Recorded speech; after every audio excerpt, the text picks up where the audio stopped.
acción, así que pero cualquier cosa me comentan y bueno, si tienen preguntas a lo largo de la exposición también la pueden ir haciendo o me la van escribiendo acá en el chat del Zoom. Se ve la proyección de la clase, ¿cierto? Sí. Ya. Pantalla completa, Andrés. Pantalla completa. Ya. Como los saludo nuevamente, buenos días. Hoy día revisaremos todo lo que es espectrometría de masas en el área de proteómica. Muchos de los conceptos, como ya mencionaban en algunos aspectos los profesores, se aplican a otro tipo de áreas de investigación, como puede ser la metabolómica. ¿Ya? Así que lo que veamos hoy día es ampliamente aplicable a otras líneas de investigación. Sí, algunas herramientas que veremos posteriormente ya son más específicas para proteínas, ¿ya? Pero en general los conceptos son fundamentalmente los mismos. Probablemente algo que ya estuvieron revisando es qué es lo que es proteómica. Yo lo incorporé en la introducción para asociarlo a la espectrometría de masa. Bueno, el concepto más básico de proteómica es que es el estudio de proteínas, pero no es solamente determinar la identidad, sino que abarca diferentes aspectos, como puede ser la identificación, la interacción de una proteína con otras, la proteómica funcional, la revisión de las modificaciones post-traduccionales, la proteómica estructural y la minería de proteínas. Cada una tiene además subdivisiones que implican diferentes tipos de estudios en los cuales entonces una proteína puede estar involucrada. Entonces, proteómica es un concepto bastante general que abarca diferentes aspectos del estudio de una proteína, ¿ya? O de varias proteínas. En términos generales, las estrategias clásicas para estudiar una proteína en diferentes situaciones son, por ejemplo, trabajar con mezclas de proteínas, con una proteína purificada, eso depende de lo que se necesite evaluar, ¿ya? Después, si es necesario hacer entonces, por ejemplo, una extracción, a veces no es necesario cuando queremos evaluar la distribución de una proteína en un tejido o evaluar por localización. ¿Ya? También tenemos si podemos caracterizar la masa molecular, etc. Aquí obviamente están listadas cosas muy generales sobre técnicas que se ocupan en proteómica, probablemente estuvieron revisando muchas más de las que aquí se menciona. Pero la primera pregunta que uno se puede hacer es ¿dónde está aquí espectrometría de masas? Bueno, espectrometría de masas es una técnica que ya tiene su desarrollo moderno, digamos, a partir de por ahí los años 90, ¿ya? Y ha crecido enormemente y sigue desarrollándose enormemente y ha podido entonces ser utilizada en diferentes aspectos del estudio de proteínas. ¿Ya? No viene a reemplazar otras técnicas, sino que viene a complementar información. ¿Ya? Así que veremos diferentes, bueno, primero la clase está dividida en la parte teórica, donde veremos más o menos el funcionamiento de los equipos, además revisaremos algunos conceptos y posteriormente, creo que será mañana, veremos lo que son aplicaciones. ¿Ya? Bueno, con los ejercicios veremos algunas aplicaciones después ya específicas. ¿Ya? La espectrometría de masas en la actualidad está involucrada en todo tipo de análisis, ¿ya? Desde compuestos inorgánicos, estudios de isótopos, metabolitos, proteínas, ácidos nucleicos. Sin embargo, no es un instrumento el que hace todos estos tipos de análisis. ¿Ya? Tenemos diferentes tipos de instrumentos dedicados, digamos, a cierto tipo de análisis. Por ejemplo, los compuestos inorgánicos se analizan habitualmente lo que denominamos ICP masa, que es esto de acá, que es el ICP aquí abreviado. ¿Ya? Este se utiliza exclusivamente para analizar entonces la presencia de compuestos inorgánicos o elementos en sus formas elementales en muestras, ¿ya? Para la determinación de ciertos isótopos se utiliza la espectrometría de masa de aceleración, que por ejemplo es lo habitual cuando se quieren hacer estudios de datación, ¿ya? Es un espectrómetro especialmente dedicado a ello, no se puede aplicar lamentablemente a otro tipo de análisis, como dice Pedro. Metabolitos se utiliza fundamentalmente lo que son los equipos LC masa-masa, o eventualmente dependiendo de las características del metabolito, por ejemplo, algunos metabolitos que pueden ser volátiles o de tipo más hidrofóbico, se pueden analizar mediante cromatografía gaseosa acoplada a espectrometría de masa.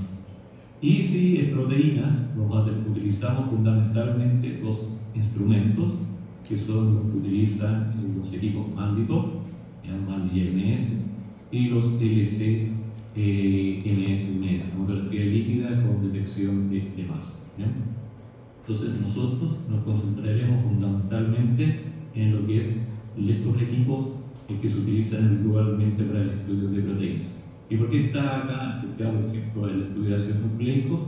Porque dentro de los estudios que se hacen con la espectrometría de masas, el área menos desarrollada, entre comillas, es el estudio de ácidos nucleicos, y eso fundamentalmente tiene una relación con su tamaño molecular y la complejidad que genera su fragmentación. Entonces hay algunas áreas desarrolladas, ¿no? Por lo menos el estudio de ácidos nucleicos, aún falta por desarrollar más tecnología para poder aplicar con mayor efectividad entonces la espectrometría de masa.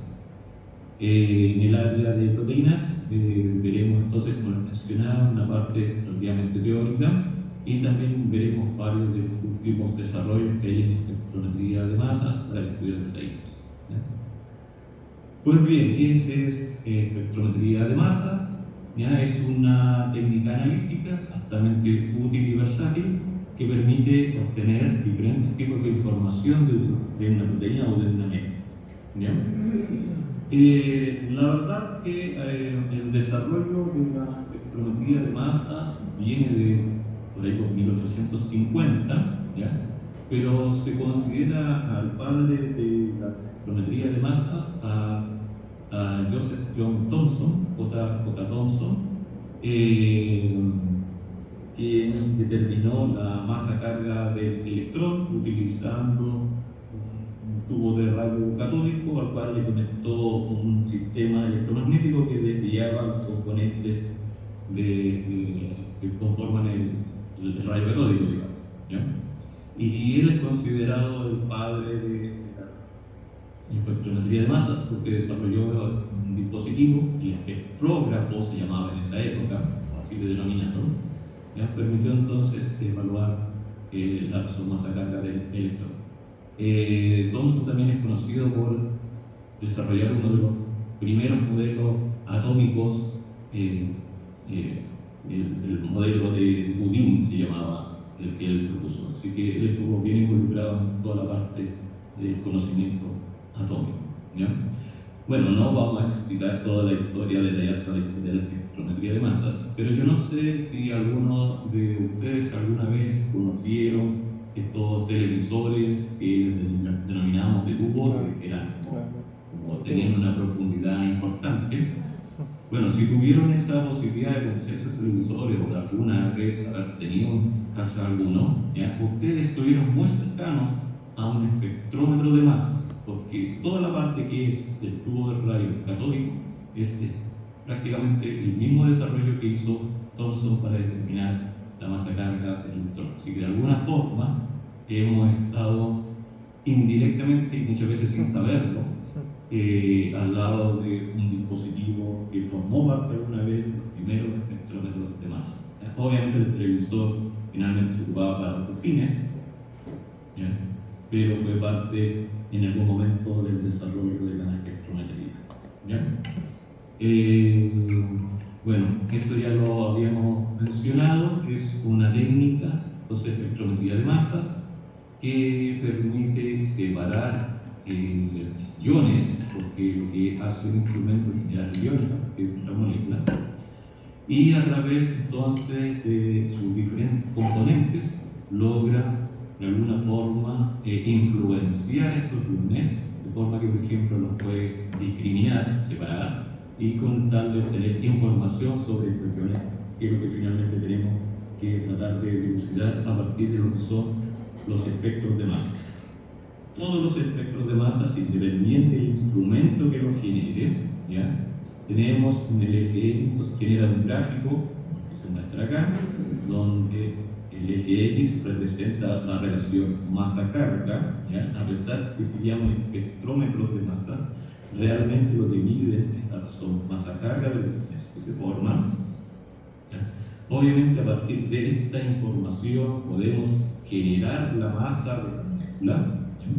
Y en el eje de las Y podemos tener la intensidad en unidades arbitrarias, ¿ya? O porcentajes o número de cuentas, o si yo soy dependiente del instrumento, ¿ya? Esto representa entonces el eje de la Y, la abundancia de iones. Entonces, un espectro de masas es una representación gráfica de la abundancia de los iones formados durante el proceso de ionización, ¿ya? Y está organizado en función de la razón masa-carga. Cada uno de estos iones representa algo presente en la muestra que se ha ionizado, por lo tanto el instrumento es capaz de detectar, ¿ya?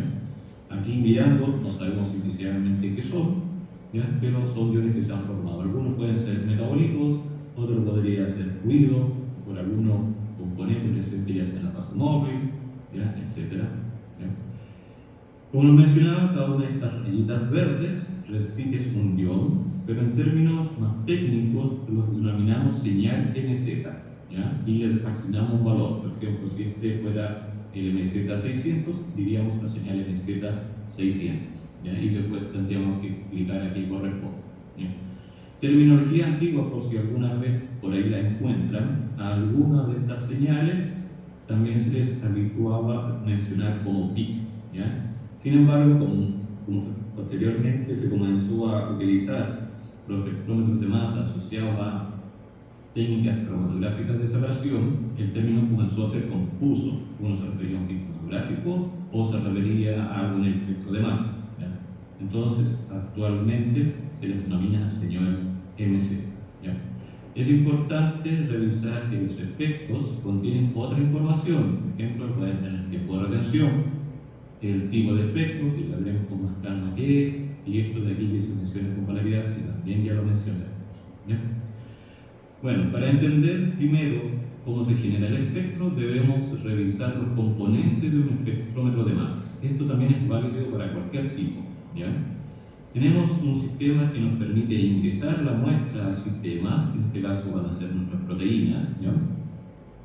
Y el ingreso puede ser en forma discontinua, ya lo vamos a ver un poco más, e ingreso continuo, ¿ya? El ingreso discontinuo significa que la muestra se coloca en algún dispositivo y se ingresa al instrumento, ¿ya? No está constantemente no está siendo inyectada constantemente al instrumento, solamente se coloca una vez y ahí se hace el análisis.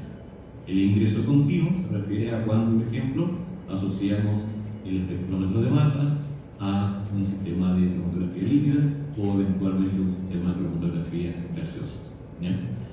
Acá, para que no se preste confusión, los equipos, el espectrómetro de masas eventualmente se puede conectar a cualquiera de los sistemas de separación cromatográfica. Sin embargo, por defecto, normalmente utilizamos o cromatografía líquida o cromatografía gaseosa. No lo estamos cambiando en función de lo que necesitamos realizar, ¿ya? Así que normalmente disponemos o de un sistema HPLC masa y otro equipo lo utilizaremos como GC masa, ¿ya? Aunque el espectrómetro de masa, a él uno podría adaptarlo a cualquiera de los dos tipos de técnicas de separación, ¿ya? Bueno, con respecto a los componentes ya propios del espectrómetro de masas, tenemos la fuente de iones, el analizador de masas, el detector y obviamente el detector, una vez que genera los espectros, debemos disponer análisis de datos, ¿ya? La fuente de ionización, como ya mencionamos, o su nombre lo indica, corresponde al lugar que genera los iones, transforma nuestras moléculas neutras en iones, ¿ya? Y existen diferentes tipos, ¿ya? Muchos. Obviamente cada espectrómetro de masa que utilicemos tiene uno en particular, ¿ya? Pero uno podría eventualmente acceder a diferentes tipos de instrumentos con distintas fuentes de ionización.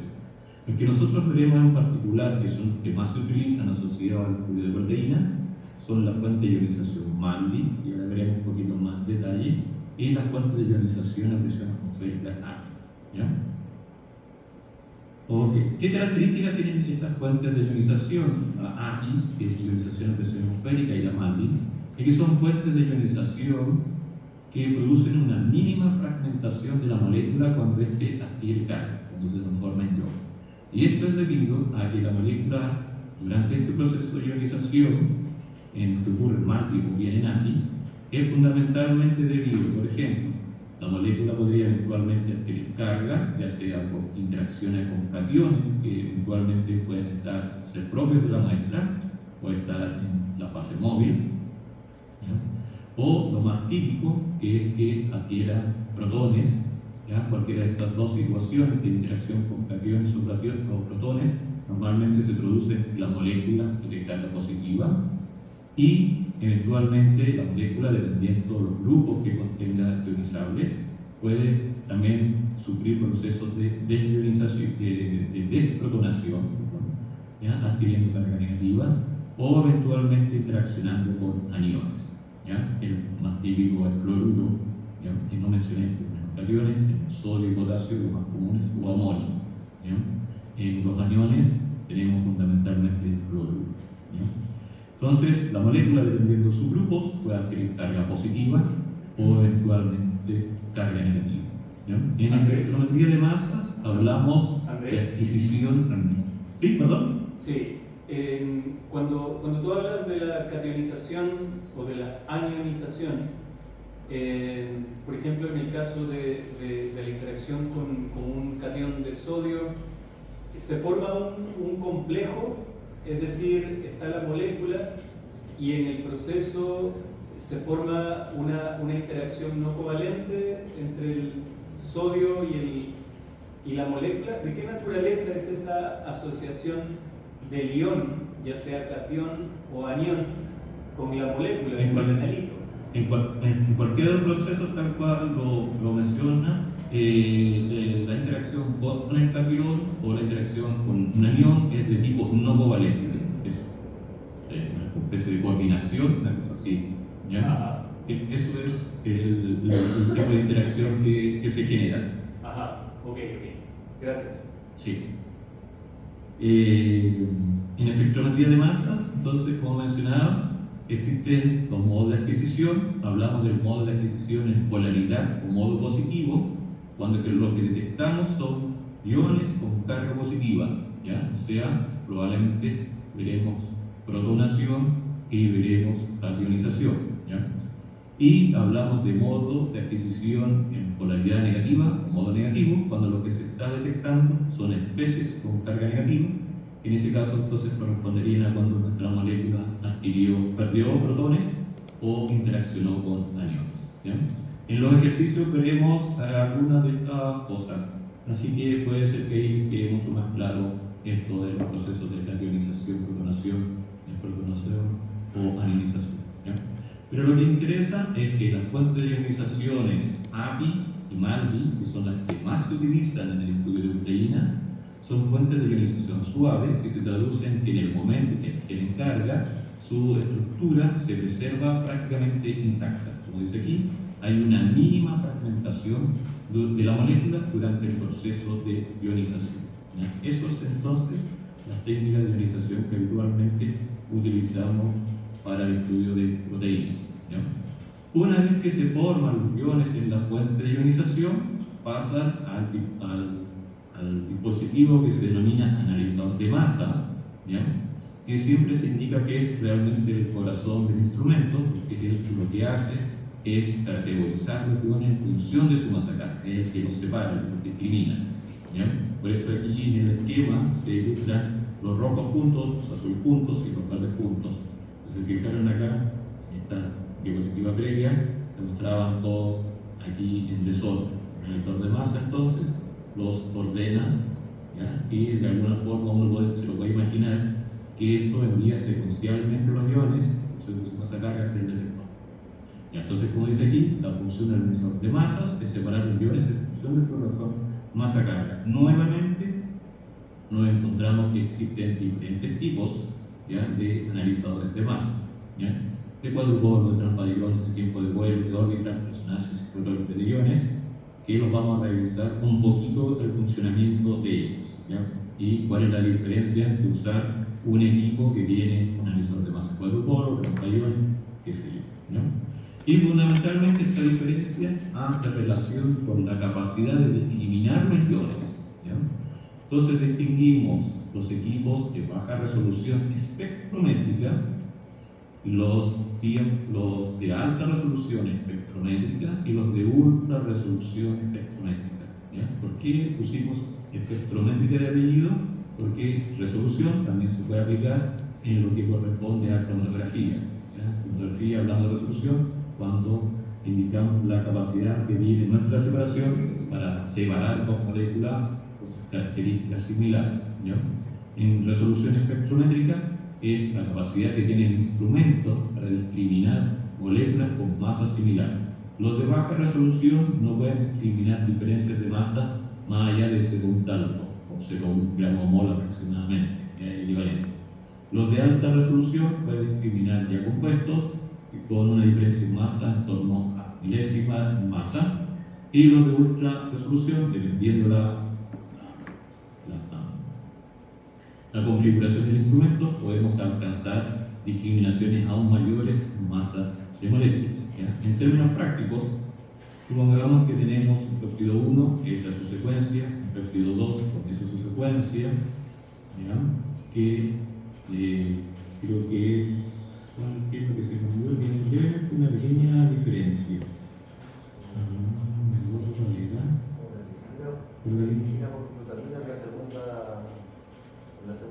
Acá, correcto, sí, correcto. Acá. Y fíjense que ese único cambio produjo que el péptido 1 tenga esa masa molecular, por ejemplo, el péptido 2 tenga esta otra masa molecular. Y si nos fijamos, la diferencia en masa entre ambos péptidos es de 0,03 gramos mol. Entonces, si estos por algún motivo tuvieran las mismas características, por ejemplo, de tiempo de retención en una separación cromatográfica y enviaran juntos, estos instrumentos de baja resolución no podrían discriminarlos porque esta diferencia en masa está por debajo de la capacidad de discriminación de estos instrumentos. En cambio, de alta ya podríamos perfectamente diferenciar ambos y obviamente con estos instrumentos también, ¿ya? Entonces, la capacidad de resolución espectrométrica hace referencia a entonces la capacidad que tienen los analizadores de masa para discriminar, ¿ya? Obviamente, en términos históricos, estos fueron los primeros en desarrollarse y siguen siendo los más populares también en uso, ¿ya?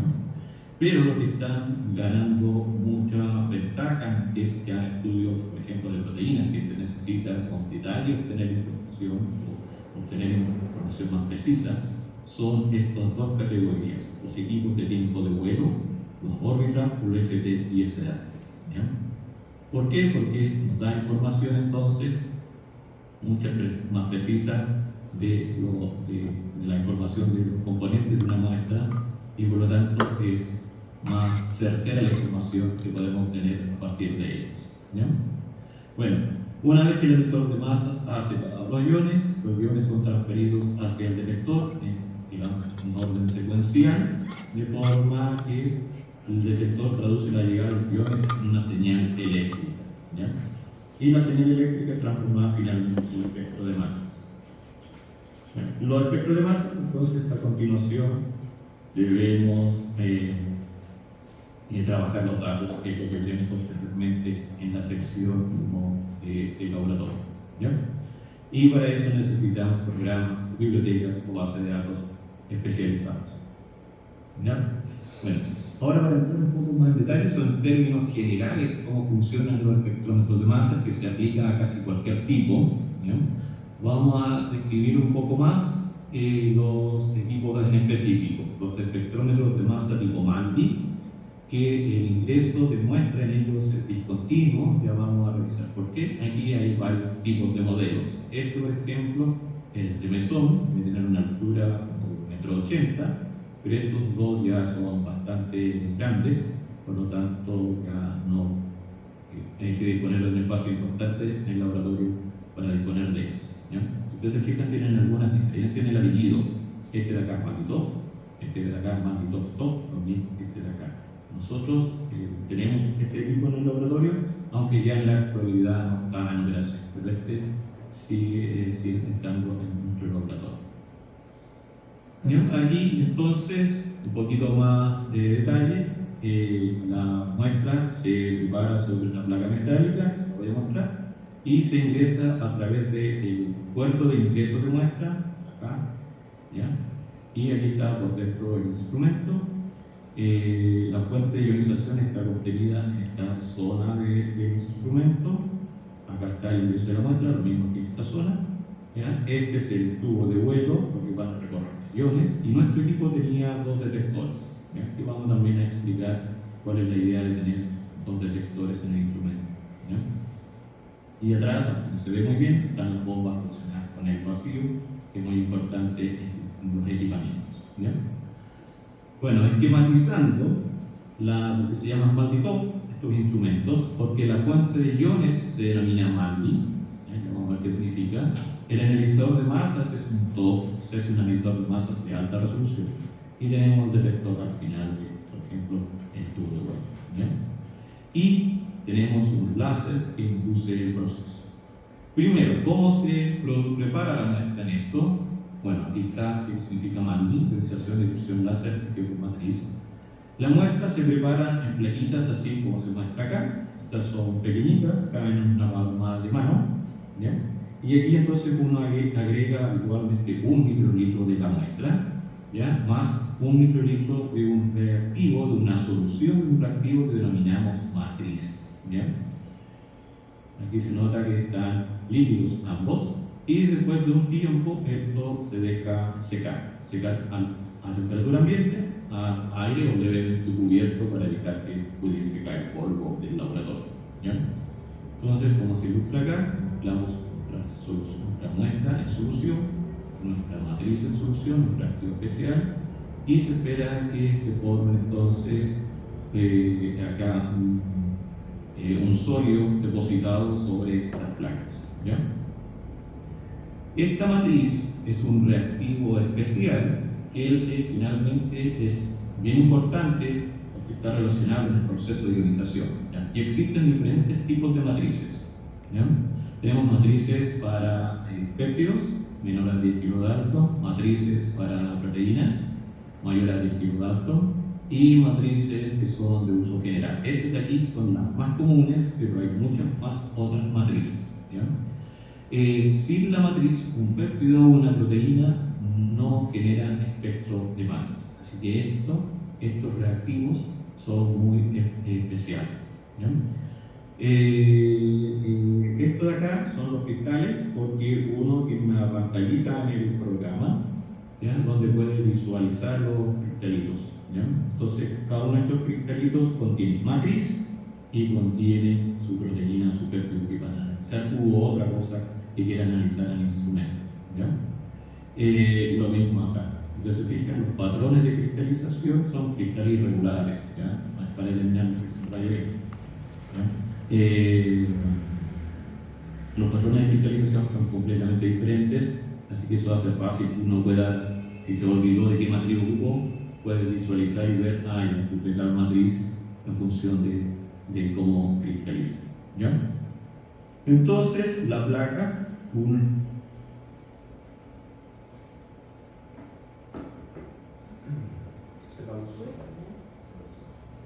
Andrés, ¿nos escuchas? ¿Yo? Andrés, Sí, dígame. apenas comenzaste esta diapositiva, se cortó. Sí. Pero fue apenas comenzaste. Esta, No, la siguiente. esa. Sí. Ya, ok. Ya. Bueno, apenas entonces uno seca, se ha secado la muestra en esta placa cristalizada en la matriz. Esto es un proceso que ocurre relativamente rápido el secado, generalmente entre 5 y 10 minutos, lo que demora en secarse sobre la placa. Y eso es debido fundamentalmente a que la matriz está preparada en un porcentaje importante de solvente orgánico. ¿ya? Normalmente nuestra muestra está preparada en solvente acuoso, puede tener cierto contenido de sales, algún amortiguador pH, igualmente, pero la matriz normalmente tiene una cantidad de solvente orgánico importante y eso hace entonces que eso se seque rápidamente, ¿ya? Entonces, una vez que uno ha cortado la muestra en la placa, la seca, la inserta en el instrumento, tengo unos videitos por ahí, así que ya lo voy a mostrar. Entonces, la placa ingresa a la fuente de ionización a través del puerto de ingreso de muestra que mostré anteriormente, ¿ya? Entonces, este es un esquema. Aquí está, digamos, la placa, aquí está la mezcla de nuestra matriz con la muestra, acá está como una ampliación de lo anterior, las esferitas verdes es la matriz y lo rojo es, por ejemplo, una proteína o un perfil. Esta es la pantalla del software. Como yo les decía, uno puede visualizar entonces los cristalitos, ¿ya? Y a continuación, cuando está todo listo, uno comienza el proceso de ionización, le hace clic al botón de Start, que se nos muestra acá, y el equipo imparte varios pulsos sobre un cristal en particular. Por eso acá se muestra como una milla, tal cual, uno puede seleccionar diferentes cristales, pero por ejemplo acá, esta zona, ¿ya? Y entonces, al comenzar el start, comienzan varios pulsos a impactar sobre entonces la mezcla matriz analítica, ¿ya? Lo que ocurre a continuación todavía es un poco de debate y al respecto hay varios modelos que tratan de describir lo que ocurre a continuación, ¿ya? Pero en general se acepta, bueno, todo este proceso se olvidó, la fuente de ionización está en vacío, todo lo que ocurre ahora está ocurriendo en vacío, ¿ya? Después de que ocurre el impacto del láser, ¿ya? Se dice que la matriz absorbe a la longitud de onda del láser, ¿ya? Y eso causa entonces que absorba energía y le permita pasar de fase sólida a gaseosa, a acá. Acá pasó a gaseosa, se lo denomina pluma, es como una explosión lo que ocurre realmente, y pasa entonces a fase gaseosa, y como está mezclada con fluoranaritmo, lo arrastra, por eso se denomina desorción, ¿ya? Lo arrastra desde, es un proceso indirecto para el momento, ¿ya? Y a continuación se describe que nuestro compuesto, nuestra proteína, nuestro péptido, interacciona en fase gaseosa con la matriz, ¿ya?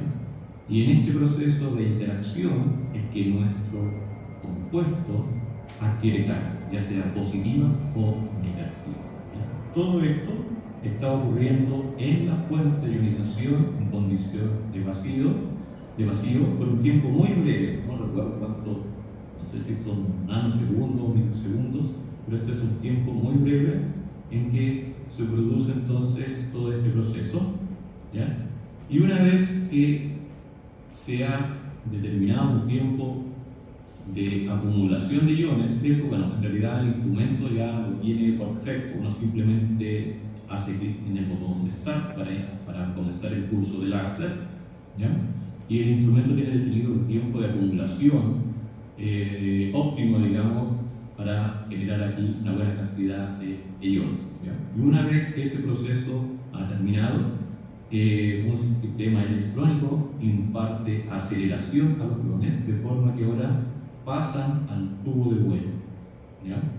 Y en el tubo de vuelo se separan en función de la velocidad que estos van a adquirir, ¿ya? Como se ilustra ahí. De forma que los iones más rápidos, que son en general los de menor masa, llegan primero, y los iones que llegan al último, al detector, ¿ya? Son los más pesados. Entonces se separan en función del tiempo que demoran en recorrer el vuelo, ¿ya? Y eso es entonces a la velocidad que adquiere el iones y que está a su vez relacionada masa. ¿Sí? Una pregunta. Profe, el láser que se pone para la ionización, ¿son distintos tipos de láser o la longitud de onda va variando, no sé, para hacer la separación según la molécula? No, el láser típico es un láser UV, 366 nanómetros de longitud de onda, no hay variable. Gracias. ¿Ya? Las matrices presentadas absorben a esa longitud de onda. ¿Ya? El ácido cinaquímico, el ácido alfa-4 hidroxicinámico, alfa-cinámico, estos de acá absorben a esa longitud de onda del láser. ¿Ya? Existen otros láser infrarrojos, pero en ese caso tienen que usar otro tipo de matrices que absorben a la longitud de onda correspondiente. ¿Ya? Pero los mátricos clásicos, los más, digamos, los más comunes con los cuales uno se va a encontrar, tienen entonces este láser UV que tiene una longitud de onda fija. ¿Ya? Y las matrices a utilizar absorben a esa longitud de onda. Si ustedes quisieran diseñar una nueva matriz, por ejemplo, a lo mejor encuentran que hay otro tipo de moléculas que puede ser mejor para ionizar proteínas o péptidos, uno de los principales requerimientos es que tienen que absorber a la longitud de onda del láser a utilizar. ¿Ya? No sé si se explica bien. Sí, gracias. Y una pregunta relacionada, Andrés, es que ¿Sí? la matriz, el compuesto de la matriz no parece ser la fuente de iones, ¿no? Los iones, como tú mencionabas, por ejemplo, el cloruro o el sodio seguramente son los que vienen en la muestra, ¿o sí? La verdad que eso es bien interesante porque en cromatografía líquida uno puede utilizar solventes grado HCl o incluso grado LC masa que existe de solventes, pero así y todo hay moléculas que tienden a interaccionar aunque sea que estén presentes en nivel traza con estos cationes, así que podrían ser propios de los reactivos incluso, aunque sean ultrapuros, siempre pueden contener pequeñas trazas pero suficiente para que algunas moléculas interaccionen con ellas. También pueden estar en los solventes, también pueden ser propios de la muestra. Esos son fundamentalmente, lo otro, el material de vidrio suele también aportar cationes a las soluciones. Había una recomendación antigua, pero ya casi no se usa, que era tratar el material de vidrio con ácido nítrico, si mal no recuerdo, para disminuir y remover la mayor cantidad posible de cationes que pudiese aportar a la muestra. Pero en general ya eso está un poco dejado de lado. En otras técnicas de masa sí se usan, ICP masa, si el material de vidrio es casi prohibido, o si se usa material de vidrio tiene que ser, estar limpio de determinado procedimiento. Pero para ámbitos ILC masa ya no es recomendación y no es grave que se formen estos adultos. ¿Ya? A veces pueden ser bien útiles. En metabolitos es bien útil para la identificación. En proteínas molestan un poco, pero no se forman tanto. ¿Ya? Ok, Lo que sucede. Dale, gracias.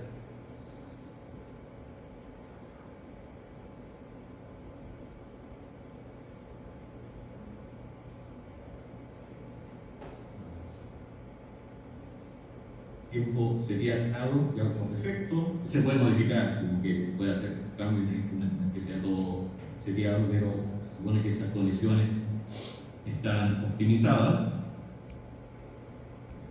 ¿Ya? Y entonces los iones pasan al tubo de vuelo y se separan en función de la velocidad que tienen, está relacionado con la masa carga de ellos. ¿Ya? El tubo de vuelo tiene largos dependiendo del instrumento, pero el instrumento normalmente tienen tubos de vuelo de alrededor de 1 metro, ¿ya? Eso es más o menos. Desde el punto de vista de diseño de instrumentos experimentales con distintos fines, el tubo de vuelo más grande construido alguna vez medía alrededor de 4 metros, ¿ya? Pero en laboratorio tener un equipo con esa característica es imposible, ¿ya? Así que 1 metro es más que suficiente. Y además, que para solucionarlo aquello, porque si tenemos un tubo de vuelo más largo, los iones van a recorrer más distancia, ¿ya? Al recorrer más distancia también se separan mejor, ¿ya? Y es por eso que algunos instrumentos tienen 2 modos en que los iones recorren el tubo de vuelo.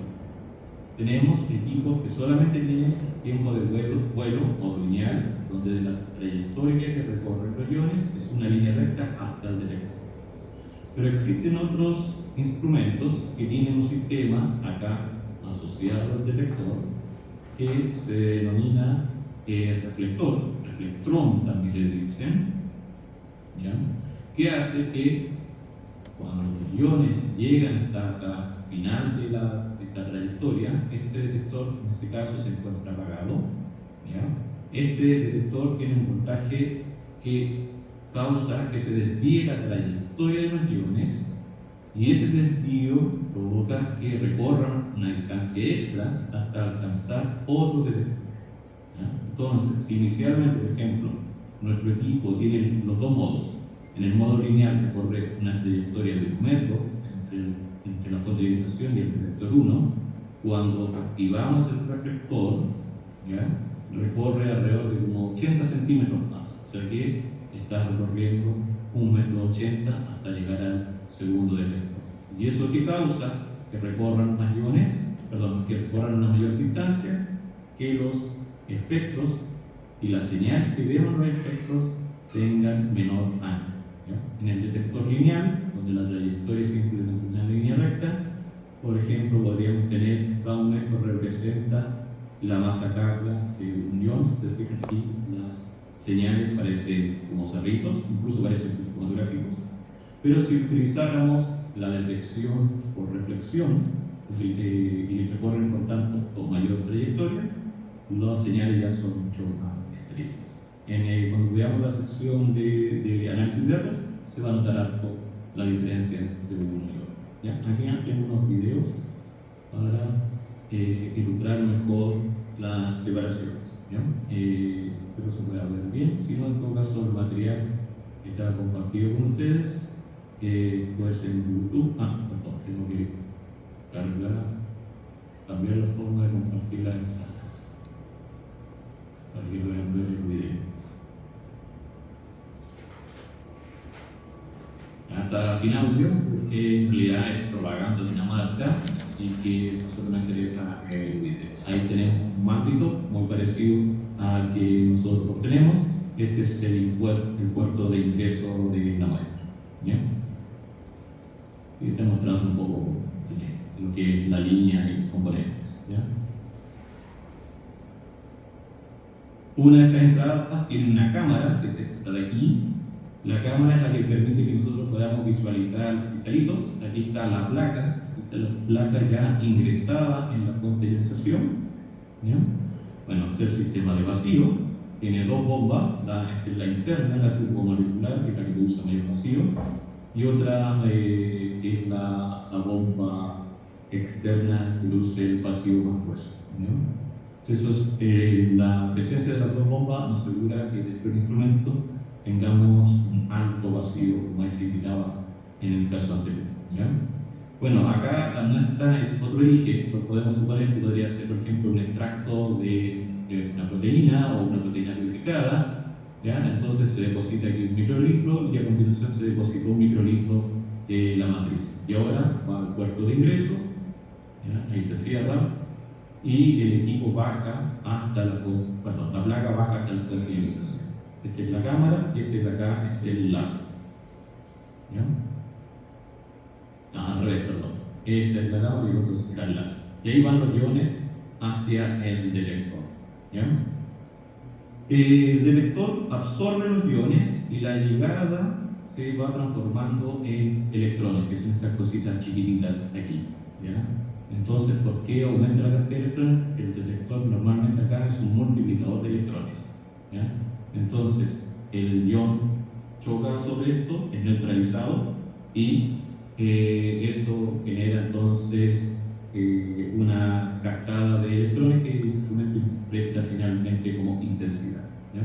Y ahí uno va generando el resto de acá ya con propaganda, pero más o menos esquematiza bien el funcionamiento, ¿ya? Si ustedes se fijaron, la trayectoria era solamente lineal, ¿ya? Aquí están haciendo análisis ahora de identificación, qué sé yo, ¿ya? Esta parte ya la voy a soltar porque solamente es más propaganda de Ahora vamos a ver otro video donde se muestra un equipo como el nuestro que tiene ambos detectores. Bueno, es decir, el detector lineal y el detector con reflexión, porque veamos el cambio que sucede.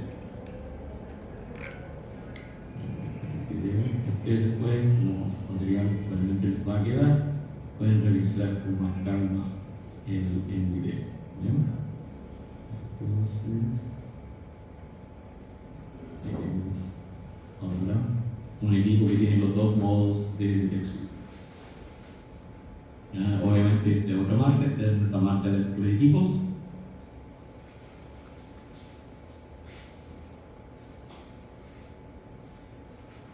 ¿Ya? Ahí está el láser impactando, la plaquita se va moviendo, ahí está impactando sobre un cristal, por ejemplo, ahí se están acumulando los iones y pasan hacia el tubo de huevo. ¿Ya? La primera trayectoria que van a recorrer, que van pasando por el reflector, están llegando por el detector lineal. ¿Ya? Fíjense ahora, están llegando al detector lineal. ¿Ya? Y vamos a mostrar nuevamente el equipo, lo que va registrando, el tiempo que tarda en llegar. Por si acaso, cuando está funcionando un detector, el otro está apagado. O sea que si trabajamos en modo lineal, el detector reflector está apagado, y cuando trabajamos en el otro modo, el otro detector está apagado. Ahora, por ejemplo, llegaron al reflector y están llegando al segundo detector. ¿Ustedes se fijan? Ahí está. Están recorriendo la trayectoria y llegando al dispositivo que hace que los iones se desvíen y lleguen al otro detector. ¿Ya? Okay. Entonces, ¿qué logramos? Que los iones recorran mayor distancia y se separen mucho más. ¿Ya? Eso es el video para que vean los tipos de detección que podemos tener.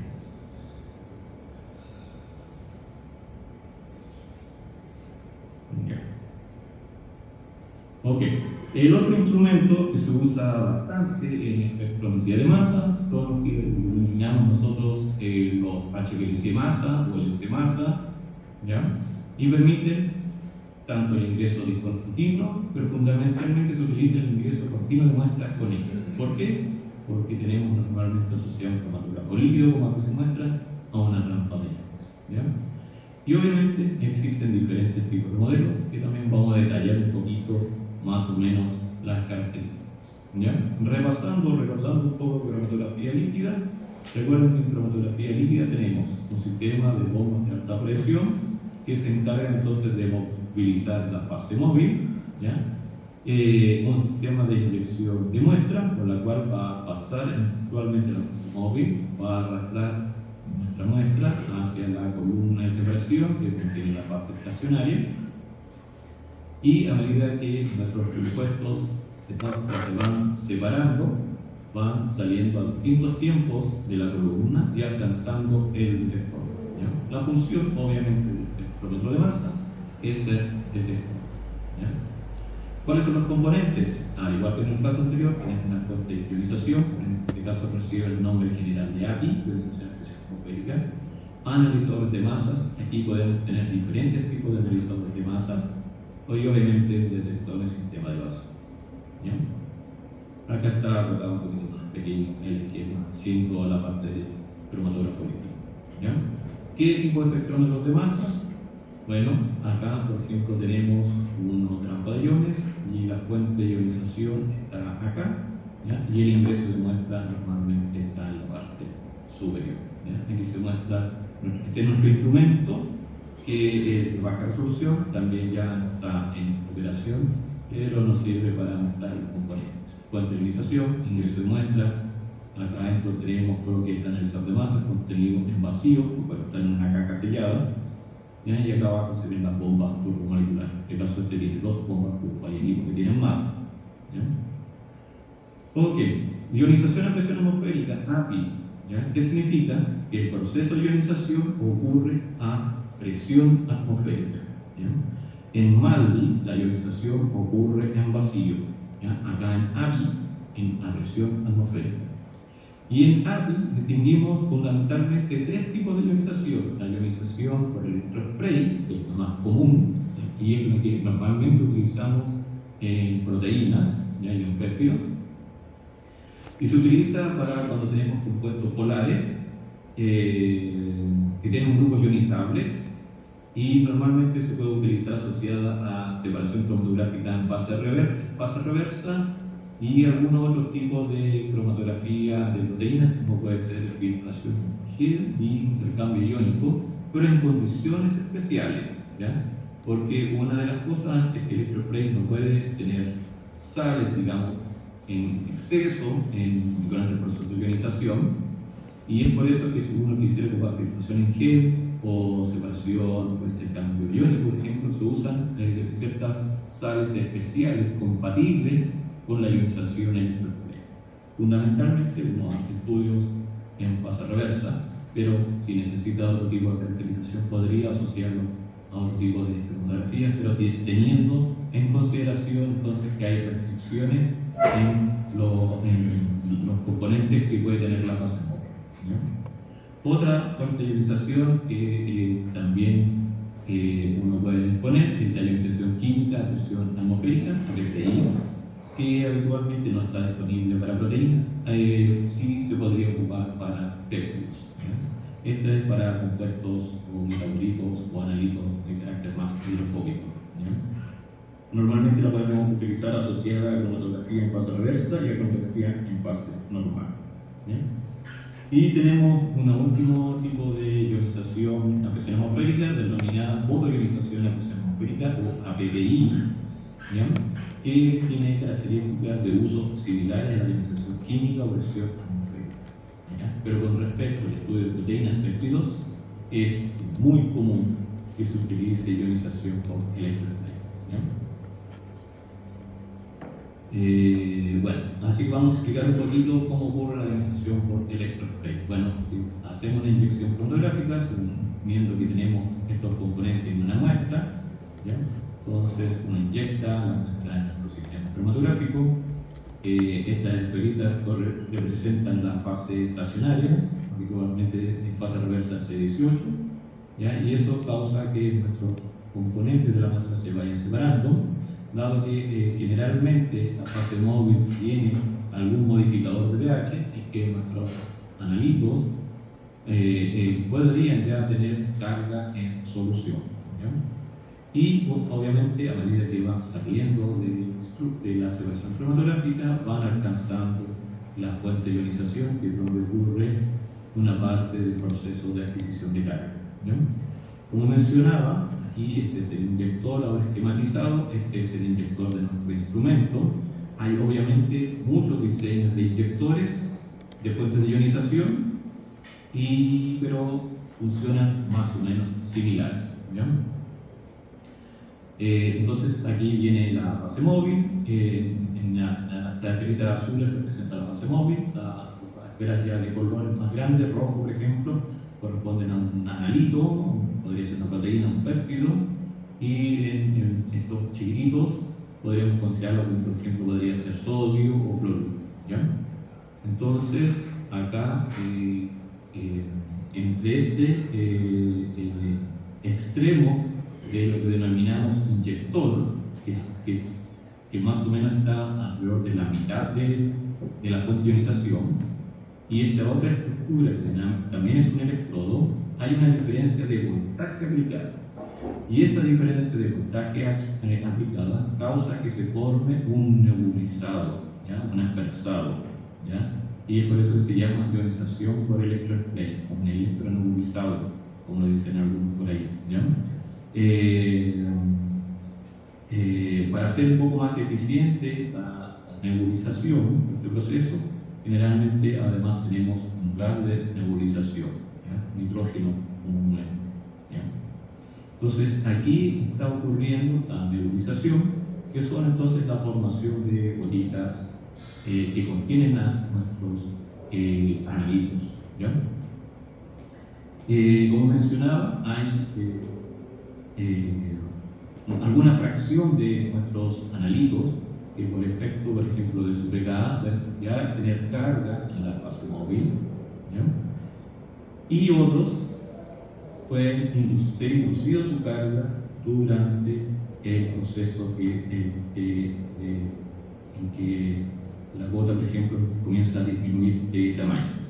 ¿Ya? ¿Por qué las gotas que aquí se forman y comienzan a disminuir su tamaño? Porque esto está sometido a una temperatura. ¿Ya? Entonces, la temperatura que hay acá causa que la fase móvil que conforma la gota comience a evaporarse. ¿Ya? Y finalmente los iones van a salir de las gotas e entrar al instrumento. ¿Ya? Bueno, al igual que en Mandy, el proceso no está absolutamente claro, pero existen varios modelos que tratan de explicar por qué nuestras moléculas adquieren carga. Como les mencionaba, en algunos casos nuestro analito ya tiene carga producto de su pH en solución y simplemente él escapa después de la gota una vez que, por ejemplo, la gota disminuye su volumen por efecto de temperatura a la cual está expuesta. ¿Ya? Por eso se llama modelo de evaporación iónica. En otros casos, la carga se induce durante este proceso de evaporación iónica. Este modelo normalmente explica por la adquisición de carga para moléculas pequeñas. ¿Ya? Estos dos de acá tratan de explicar cómo una proteína que ya es más grande puede adquirir carga.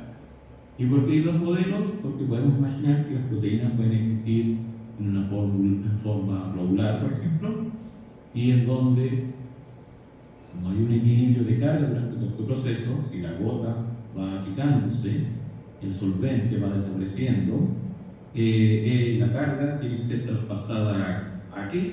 A la proteína. ¿Ya? Por ejemplo, acá toda la carga de la gota, a medida que fue disminuyendo su volumen, fue transferida a la proteína. ¿Ya? Y en el caso del modelo de eyección, dice que a medida que esto se ocupa o describe fundamentalmente la adquisición de carga para proteínas ya más flexibles o que tienen una estructura de plegamiento irregular, ¿ya? Se dice que comienza a salir de a poco de la gota la proteína y en esa salida comienza a adquirir la carga transferida desde la gota hacia la proteína.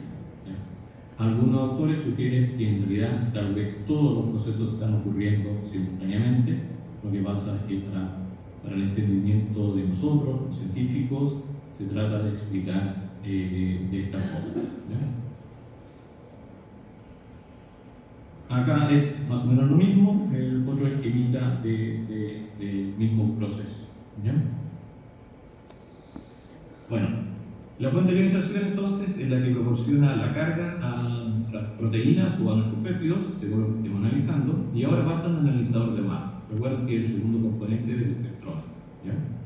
Y el espectrómetro, entonces, como les mencionaba, existen diferentes tipos de analizadores de masas. Aquí voy a mostrar fotos y esquemas.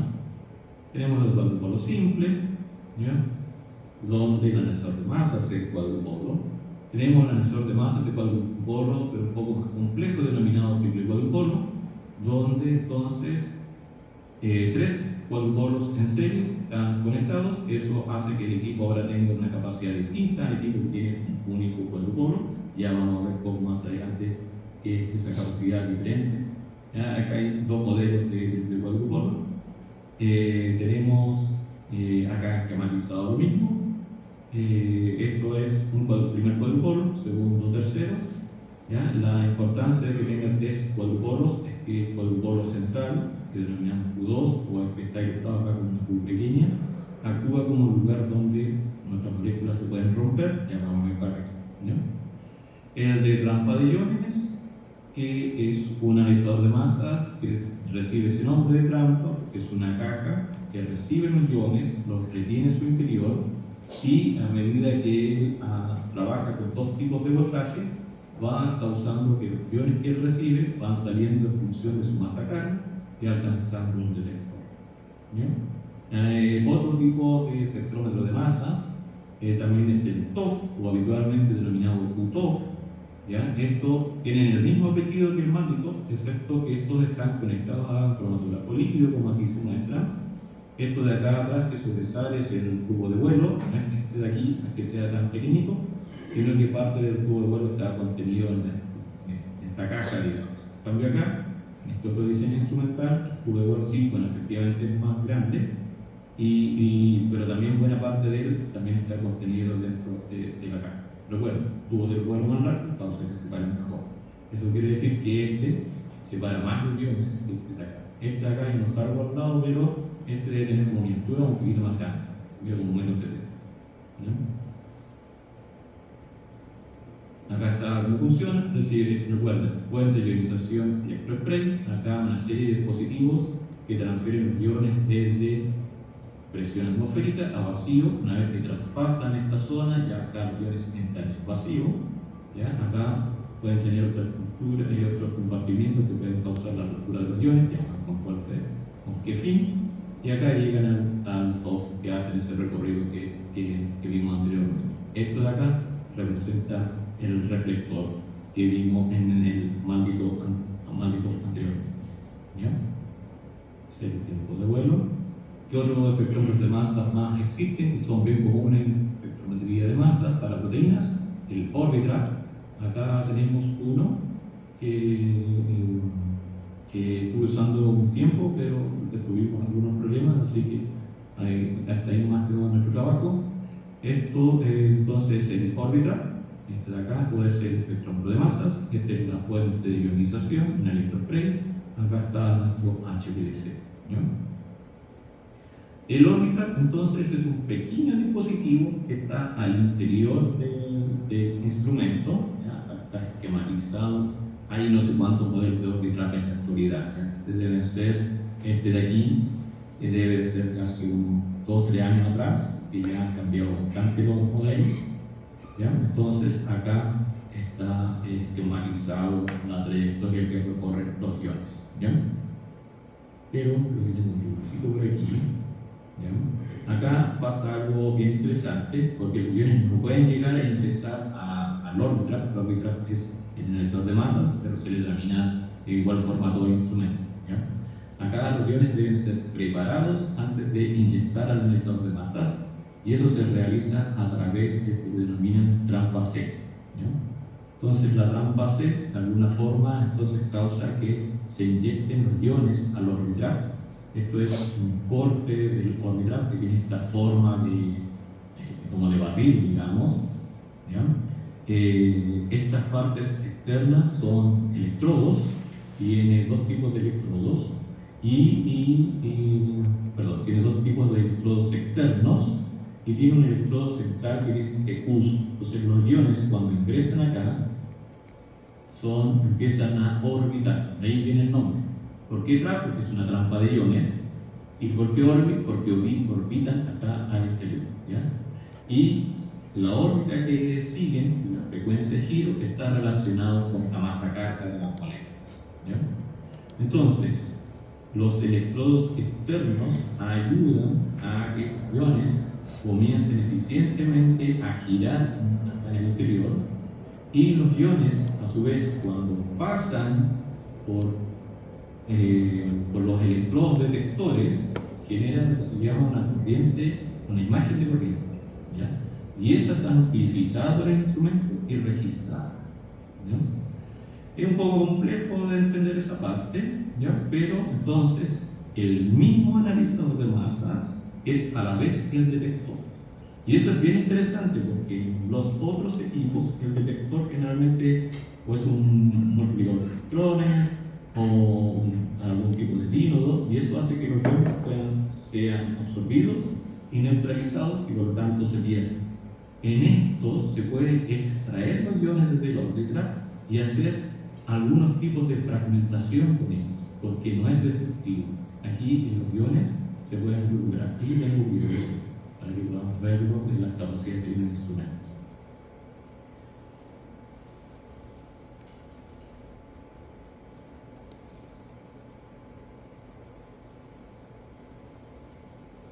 Bueno, como es propaganda, obviamente ahí tiene toda una introducción espectacular ahí de esto.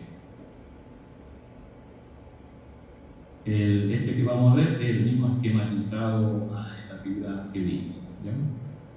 No es el mismo que les mostré, que pensé que alguna vez estuve ocupando, pero funciona fundamentalmente similar. Esa es la fuente de iones, ¿ya? Ahí hicieron una conexión, y ahí van otros productos, ¿ya? Ahí están los iones, fíjense, ahí se están generando, es el spray, están ingresando los iones, recorriendo toda la estructura. Yo no detuve, eso es así el video. Vamos mostrando los diferentes componentes que recorren los iones en el interior del instrumento. Aquí hay una curvatura.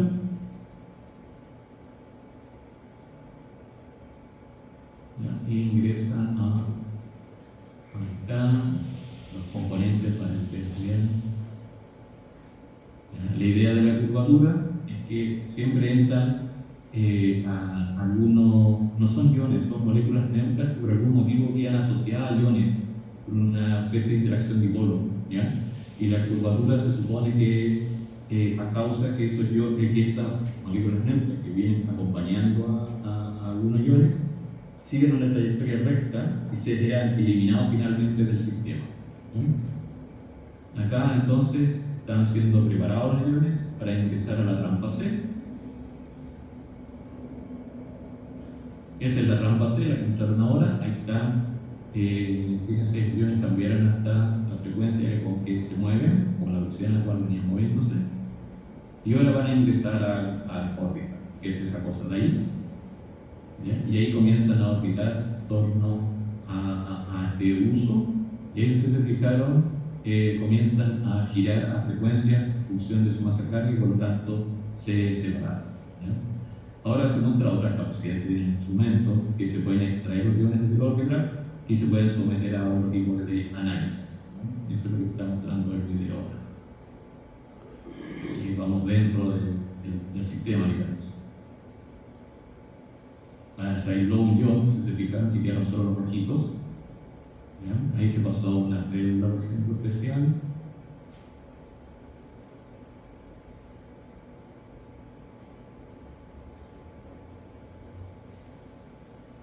Todavía no entra al órbita, están haciendo otro tipo de análisis. Por ejemplo, se extrajo del órbita, y se pasaron a estas células de fragmentación. Y aquí tiene otro detector más, fíjense que ya van a seguir hacia otro lado. ¿Ya? Ahí salieron hacia otro tipo de detector.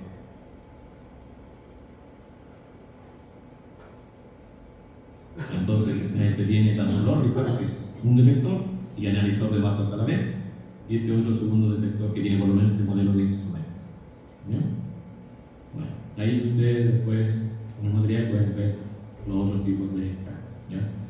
Todo este proceso que estamos describiendo, si ustedes se fijan, es ultra rápido, ¿ya? Porque uno siempre se imagina que esto ocurre a qué velocidad, pero recuerden que es un detector, y como detector tienes que responder lo más rápido posible, ¿ya? Así que todos estos procesos de ionización, que pasa por el analizador de masa y que da el detector, ¿ya? Ocurre a una velocidad increíble, ¿ya?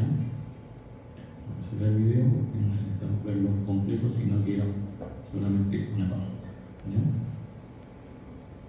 Y el último analizador de masas es este de aquí, el transformador de Fourier de resonancia de ion ciclotrón, que funciona muy parecido al Orbitrap, excepto que en dimensión es mucho más gigante. ¿Por qué? Porque usa un magneto enorme, la estructura como cilíndrica acá que se ve es un magneto gigante, y dentro de este magneto va lo que denominamos una celda ICR de resonancia de ion ciclotrón. ¿Qué hace? Acá está la fuente de ionización, los iones recorren toda esta estructura, llegan hasta esta celda especial contenida dentro de este magneto, ¿ya? Y ¿qué es lo que pasa? Una vez que los iones están ahí, comienzan a orbitar, ¿ya? Al igual que ocurre en el órbita, ¿ya? Comienzan a girar aquí en el centro, excepto que este no tiene un electrodo central como en este caso. Y al igual que en el caso anterior, tenemos electrodos, distintos electrodos, algunos que causan la excitación de los iones de forma de que la frecuencia de giro se hace más eficiente, y las placas detectoras que se denominan, o electrodos detectores, que registran la corriente que inducen los iones cuando pasan por estos, al igual que en el otro. aquí está un poco esquematizado el trigo. Y los iones, y aquí comienzan las placas a causar que los iones comiencen a girar. Y el giro y la frecuencia de giro están relacionados nuevamente con la masa carga. Obviamente hay un montón de ecuaciones que traducen ese giro en el espectro. Obviamente nosotros no vamos a entrar en ese detalle porque se escapa de lo que queremos revisar. ¿Ya? Acá entonces se genera un tipo de espectro muy similar a lo que genera un RMN, un FIT, ¿ya? Y eso se aplica a transformada de Fourier, genera un espectro de frecuencia y eso es transformado finalmente en un espectro de masa. Todo este procesamiento también, bueno, lo hace el software, uno prácticamente mira el espectro final y mientras va adquiriendo datos, pero esto todo sucede muy rápidamente. Y al igual que en el caso anterior, Andrés, como el mismo, ¿sí? el FIT, ¿a qué se debe el FIT? Yo recuerdo que, por ejemplo, en la resonancia magnética nuclear, uno también tiene un decaimiento de la energía que ha absorbido un núcleo en un campo magnético y decae porque absorbió energía de un cierto nivel. Y entonces, como la absorbió, decae o se relaja, digamos, con una forma compleja que después es desconvolucionada con la transformada de Fourier. Aquí, en este caso, ¿a qué se debe el decaimiento? Es exactamente el mismo comportamiento. La energía que absorbe es la causada por las placas de excitación y con eso hay una frecuencia de giro y a medida que va perdiendo la energía absorbida comienza a ocurrir este proceso de relajación, como menciona. Y eso obviamente es transformado a través de esta transformada finalmente en el espectro de masas. Es exactamente el mismo concepto. La diferencia está en que aquí está relacionado con la frecuencia del giro. O sea, es energía cinética. Ahí no sé más el detalle. Yo entiendo que sí lo sería. Ok, Sí. ok. Gracias. ¿Ya? Y creo que, no sé si tenemos un recreo, pero esto es lo último que quiero mencionar antes del recreo, aunque después igual podría mencionarlo. Yo creo que es como alrededor de las 12, como empezamos un poquito más tarde. Sí. Ya, bueno, hasta el momento hemos visto diferentes instrumentos de masa, ya sean magnéticos o diferentes variedades de sistemas de cromatografía líquida con diferentes espectrómetros de masa, pero en todos los casos dijimos que tanto la fuente de ionización electroplay, que es un tipo de API, o MANDI, dependiendo del instrumento que dispongamos, son instrumentos donde la fuente de ionización es suave, donde hay la mínima fragmentación.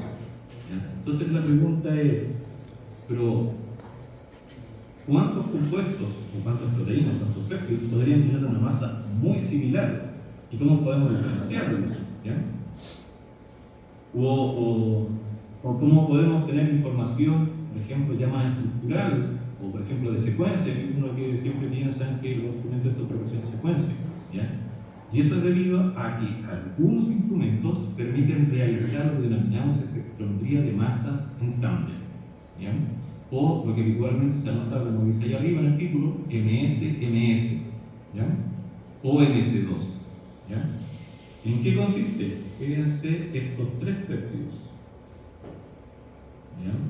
Tienen exactamente los mismos aminoácidos, lo que se ha cambiado un poco el orden de estos en la secuencia, o sea, tienen secuencias finalmente diferentes, pero es la misma composición aminoácidica. Entonces, fijan, estos tres tienen exactamente la misma masa, así que independiente del instrumento que ocupáramos, por ejemplo, desde uno de baja a uno de ultra, por masa es imposible diferenciarlos. Y es por eso que se desarrolló en algún momento lo que denominamos esta capacidad de realizar tándem. ¿Y en qué consiste?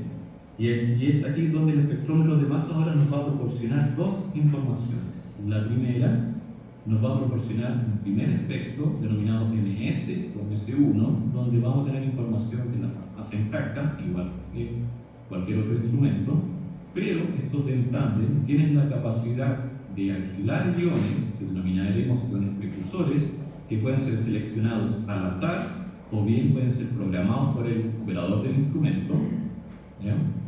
Y se envían a una celda de fragmentación donde se somete a ruptura, ¿ya? Y esa ruptura del nuestro ion aislado, del ion precursor, genera iones producto, ¿ya? Y esos iones producto generan el espectro de masas tándem, también denominado MS, MS o MS2.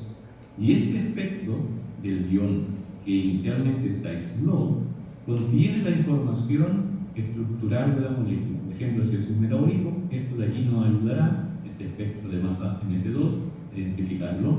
O si es un péptido, este MS2, o si es una proteína, nos va a ayudar a obtener la secuencia para finalmente identificar el péptido biológico. ¿Ya? ¿Qué instrumento? Primero, ¿cómo se rompen? En realidad, los equipos traen los que fragmentan, que fundamentalmente tienen por defecto la fuente de fragmentación que denominamos celda SIC o celda CAR. Cualquiera de los dos nombres son sinónimos, ¿ya? Eso significa disociación inducida por colisión y la otra es disociación activada por colisión, colisionalmente activada, ¿ya? Ambos son exactamente lo mismo, ¿ya? Y en este caso, nuestra molécula, nuestro ion, es colisionado habitualmente con gas noble, ¿ya? Es una colisión Carr-Wald, ¿ya? Es un choque entre nuestro ion y un gas noble que se traduce en estructura de enlaces, ¿ya? ¿Existen otro tipo de formas de fragmentar proteínas? Sí, que son estos de acá, ¿ya? Los vamos a mencionar brevemente, pero habitualmente lo más común es tener cíclica en los equipos. Algunos vienen con estas otras técnicas de fragmentación adicionales, que son SD, disociación por captura de electrones, o ETD, que es disociación por transferencia de electrones. Ambos son muy similares, ¿ya? Tienen algunos detallitos diferentes solamente. Y estos de acá ya son muy sofisticados, pero los menciono porque se pueden utilizar en algunos instrumentos, ¿bien?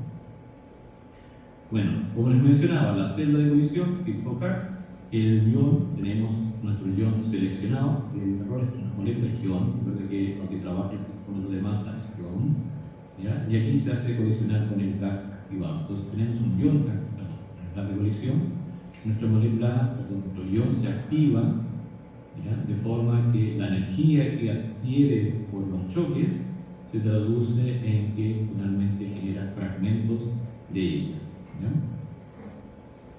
Desde el punto de vista de péptidos y fundamentalmente proteínas, la ruptura inducida en esta helipofragmentación normalmente ocurre en el enlace peptídico, ¿ya? Así que en general su análisis interpretativo es bastante sencillo. Ya vamos a ver algunos ejemplos de esto, ¿ya? ¿Dónde está este dispositivo? La celda de colisión CISCO-CAR está asociado al analizador de masas. ¿Fuente de iones? ¿Analizador de masas? Sí, ¿ya? ¿Cómo? Por ejemplo, en un TOF. Recuerden que había una diapositiva que algunos decían MALDI-TOF-TOF, y eso es porque tiene dos tubos de vuelo, dos, ¿ya? ¿Ok? Y entre ambos está la celda de fragmentación. Entonces, aquí podemos medir todos los iones. Si este está apagado, se pueden medir todos los iones. Y si eventualmente está activado, aquí se va a aislar el ion, se va a romper y los fragmentos van a ser leídos en el segundo TOF, ¿ya? Eso entonces es cuando tenemos un MALDI-TOF-TOF, ¿ya? Acá un MALDI-TOF-TOF tiene la capacidad para fragmentar. Un equipo MALDI-TOF, que mostramos anteriormente, no la tiene, ¿ya? O en teoría no la tiene. Ahí existe el truco que uno puede hacer para inducir fragmentación en equipos MALDI-TOF, pero el que sí fragmenta con mayor eficiencia y produce mejores resultados es un equipo MALDI-TOF, ¿de acuerdo? Porque tenemos una celda de fragmentación entre ambos tubos de vuelo, ¿ya? Y no es que acá el equipo sea mucho más grande, sino que ambos tubos de vuelo en el instrumento están en paralelo, solamente que se transfieren iones de un lado electrónicamente al otro, ¿ya? Entonces hace que el equipo no sea tan gigante si tuviéramos los dos tubos de vuelo en serie, ¿ya? Por ejemplo, mencionamos los equipos con un cuadrupolo, esos equipos no tienen la capacidad de fragmentar. Los que son triple quadrupolo, como se ilustra acá, que ya había mencionado algo adelantado, el Q2, que es el cuadrupolo intermedio, es el que se está transformado en una celda de fragmentación, de forma que el Q1, recuerdo siempre, para medir la masa, este está apagado temporalmente, entonces aquí los iones llegan hasta el detector. Una vez que el equipo ve los iones que se forman, decide cuáles son los iones que va a aislar para fragmentar. Entonces la siguiente ola de iones, él los retiene temporalmente ahí, los aísla, los fragmenta, y los productos de esa fragmentación los lee en este otro cuadrupolo. Una vez que termina esa medición, vuelve a recibir iones desde la funccionización, aísla, rompe y así sucesivamente, constituyendo un ciclo de medir masa, aislar iones, medir sus fragmentaciones y después vuelve a medir masa y así sucesivamente. Obviamente todo esto es ultra rápido, así que no crean que esto de que apaga temporalmente el ciclo, todo esto es en separaciones habituales que uno hace en el laboratorio. No es que uno tenga que hacer una corrida especial cromatográfica y, por ejemplo, si la hacen 10 minutos por ser un espectrómetro de masa, uno piensa que los procesos son lentos y tendría que aumentar el tiempo de análisis. No, eso no es verdad, sino que si la corrida de 3 o 10 minutos, el espectrómetro de masas va a proporcionar toda la información que pueda en esos 10 minutos. ¿Bien? Las velocidades de adquisición de datos son muy rápidas. ¿Ya? Recuerden, como cualquier detector, necesitamos que entonces respondan muy rápidamente al cambio que se producen durante, por ejemplo, la separación cromatográfica. ¿Ya? Los TOF, tenemos TOF que fragmentan y no fragmentan. Los TOF que fragmentan son aquellos que tienen una celda de fragmentación. ¿Ya? ¿Qué tenemos aquí?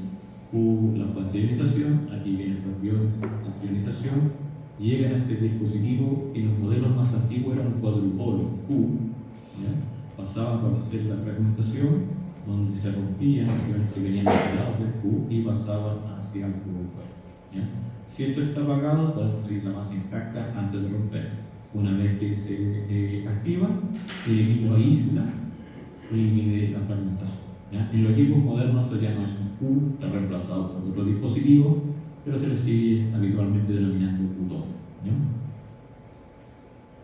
Los trampas de iones también tienen la capacidad de fragmentar. La diferencia de los casos anteriores es que los procesos ocurren a distintos tiempos. En los procesos anteriores, ustedes se fijaron, el aislamiento ocurría en una parte del instrumento, la fragmentación en otra, y la lectura de los fragmentos en otra zona del instrumento. Eso se denomina tándem en el espacio. ¿Ya? Los trampas de iones también fragmentan, pero lo realizan a distintos tiempos en los procesos. ¿Cuáles? Recibe todos los iones de la fuente de ionización, envía los iones hacia el detector. Una vez que el detector ya ha registrado los iones, el equipo, ya sea automática o que sea programado, decide cuáles son los iones que va a aislar para fragmentar. Entonces, la siguiente oleada de iones aísla el fragmento de masa preseleccionado, lo concentra aquí está aislado, lo rompe, y a un tiempo siguiente lee los fragmentos escaneando entonces y enviándolos hacia el detector. Y eso ocurre entonces en el mismo emisor de masas, pero en distintos tiempos, y por eso se habla esto de tándem de tiempo. Otra celda de fragmentación que les mencionaba era la ST y la ETD, donde, por ejemplo, nuestro ion aislado puede ser sometido directamente a exposición de electrones, esa es la decisión por captura de electrones, o eventualmente los electrones son transferidos a una molécula intermedia, y esa molécula intermedia se encarga de transferir los electrones a nuestro ion, y eso causa que esos electrones en exceso causan que nuestra molécula se rompa generando fragmentos. En el caso de péptidos, se fija, el enlace peptídico es este, se rompe en el, no sé cómo se llama exactamente este enlace, pues es el enlace nitrógeno carbono inmediatamente siguiente al enlace peptídico. Entonces genera ese tipo de fragmentación. ¿Dónde está esta celda? También está asociada al analizador de masas. ¿Ya?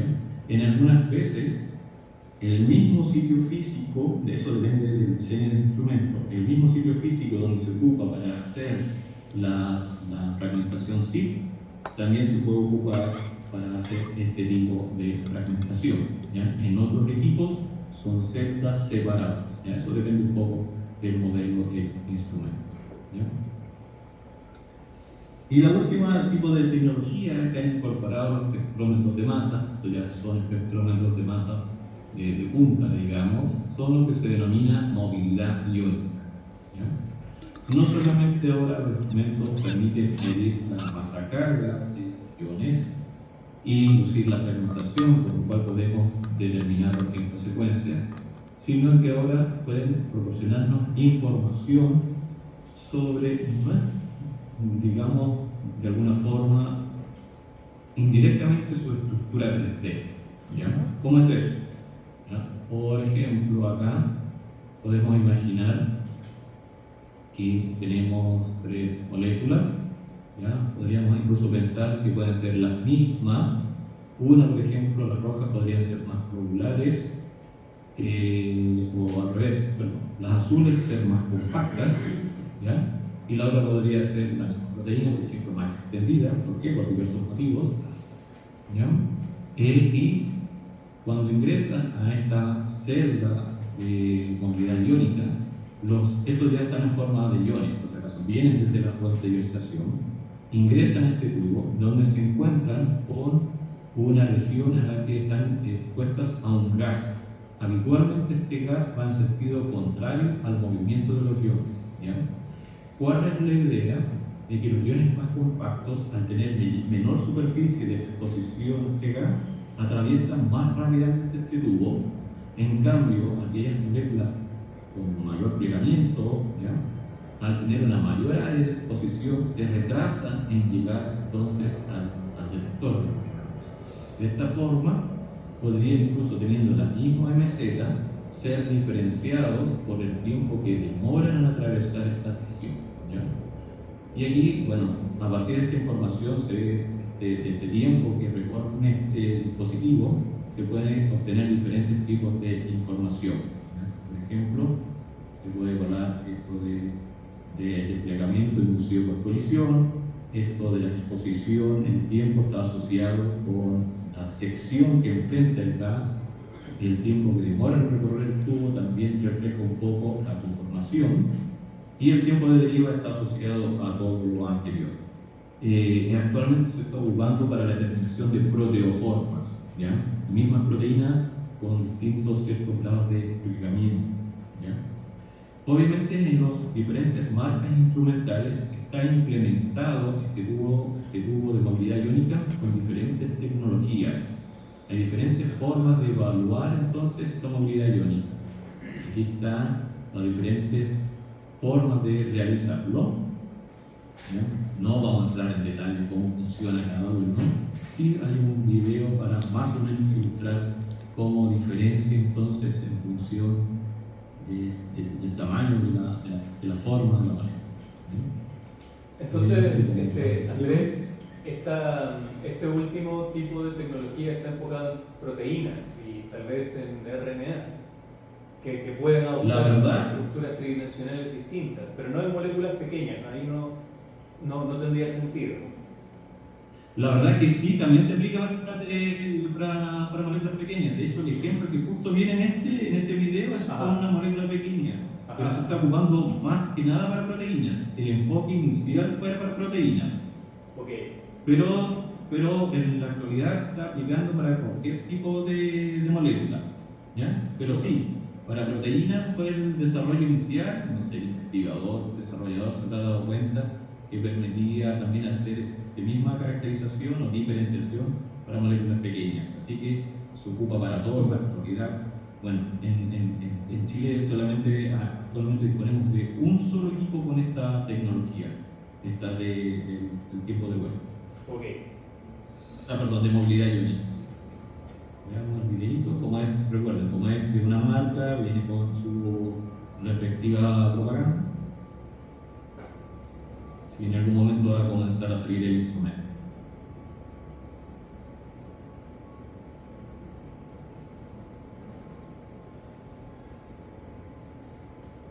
Esa es la zona donde va a ocurrir, eso que estamos mostrando recién, es la zona donde va a ocurrir la movilidad iónica.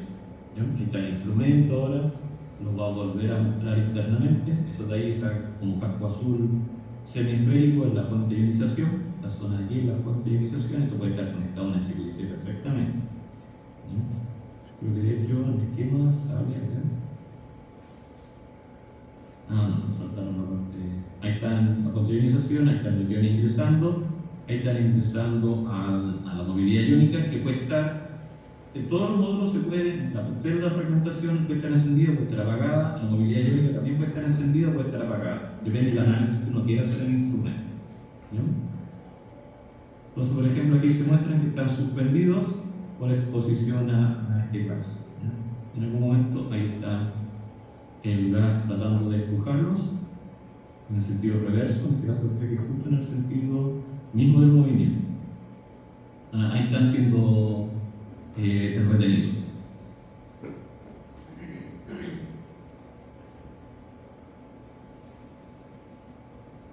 Y ahí van a hacer un TOF, por eso recorre ahí, está recorriendo el reflector y ahí van a llegar al detector. Esto ya muestra el ejemplo de cuando se paran por las conformaciones. Está mostrando otra capacidad que tiene el instrumento. Así que no se asusten. En algún momento llega el ejemplo. Lo que está mostrando en términos generales es que el instrumento, a pesar de que la movilidad iónica tiene un largo determinado, puede hacer dos procesos a la vez. Entonces está mostrando que puede hacerlo como un doble escaneo simultáneamente en el mismo dispositivo. Entonces lo que hace es que aumenta la velocidad de adquisición de datos. Esa es como la propaganda del instrumento. Ahí están las moléculas que va a mostrar. Maltotriosa, rafinosa y negricitosa, se fijan, tienen la misma masa molecular, exactamente la misma. Y las estructuras son diferentes.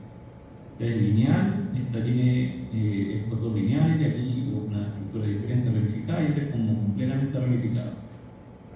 Entonces, ahora va a mostrar como las formas 3D completamente distintas y ahí van a ser expuestas entonces a la movilidad iónica. Entonces, si fuera un masa sin alta tecnología, no va a discriminar la presencia de las tres formas. En cambio, con esta, como tiene una exposición diferente a este gas, que va en sentido contrario a ellas, causa que tengan tiempos de llegada al detector distintos, a pesar de tener la misma masa acá. Y él construye estos otros moviligramas que llaman. Entonces aquí está la movilidad en función del MC. Y ahora uno, trayendo la información, puede establecer si hay moléculas con el mismo MZ, pero con diferentes tiempos de movilidad. Y eso se traduce entonces que esas moléculas tienen entonces diferentes conformaciones espaciales. Esa es como la idea. En proteínas se está utilizando bastante. Y como les comento, bueno, también se ha introducido en metabolitos esto también. No solamente, bueno, acá está en TOF, pero también existe la tecnología en Orbithouse. Así que en esos equipos de alta capacidad ustedes pueden encontrar ese tipo de tecnología. Lamentablemente no está en todos los instrumentos, está en los últimos que han salido al mercado, digamos. Entonces, la mayor parte de nuestros laboratorios latinoamericanos no disponen de mucha movilidad iónica. Brasil desconozco, pero en Chile por lo menos hay uno. En otros países realmente lo desconozco. Bueno, acá está, por ejemplo, enfocado en un péptido, las distintas, por ejemplo, conformaciones que pueden tener a ciertas formas aminoácidas, y él puede discriminar, a pesar de que sea el mismo péptido, pues, por ejemplo, la forma B de la EPI. Incluso esto puede utilizarse para cuantificar, por lo menos en forma relativa, y aquí puede establecer la relación entre la forma D y la E, por ejemplo, en una mezcla de péptidos de diversas conformaciones. Y obviamente la fragmentación, aquí se compara de ambas formas, además es casi idéntica, o sea que si estuvieran en una mezcla ambas formas de este péptido, por decirlo, y el instrumento no tiene la capacidad, no nos vamos a enterar nunca cuál de las dos formas estamos viendo o si existen las dos formas en la muestra. ¿Ya? Con esta capacidad podemos discriminar la presencia de ambos y además fragmentarlos y caracterizarlos. ¿No? Y eso es como la tecnología. ¿Ya? Bueno, aquí está una esquemita del equipo de marca ágil. Este es un TOF en el cual esto representa toda esta zona, la zona de movilidad iónica. ¿Ya? Y si uno quisiera esquematizarlo como los esquemas que hemos mostrado anteriormente, ¿dónde está esta celda? Tenemos la fuente de iones, movilidad iónica, analizador de masas y aquí la capacidad para fragmentar, que puede ser SID, SD, qué sé yo. ¿Ya? Entonces, ahora el instrumento tiene una mayor capacidad para generarnos información. ¿Ya? No sé si estamos en condiciones de hacerlo, son justo las 12, ahí estaba como la parte más teórica. Sí. No, ahora viene práctica, sí. Entonces, lo que viene ya a continuación son ya más aplicaciones, que es justo lo que vamos a comenzar a ver en un ratito más con la parte más práctica. Súper, 15 minutos. Ya, ok. Entonces empezamos por los prácticos, por la parte Ya. ¿Ponle pausa? Sí, eso estoy haciendo.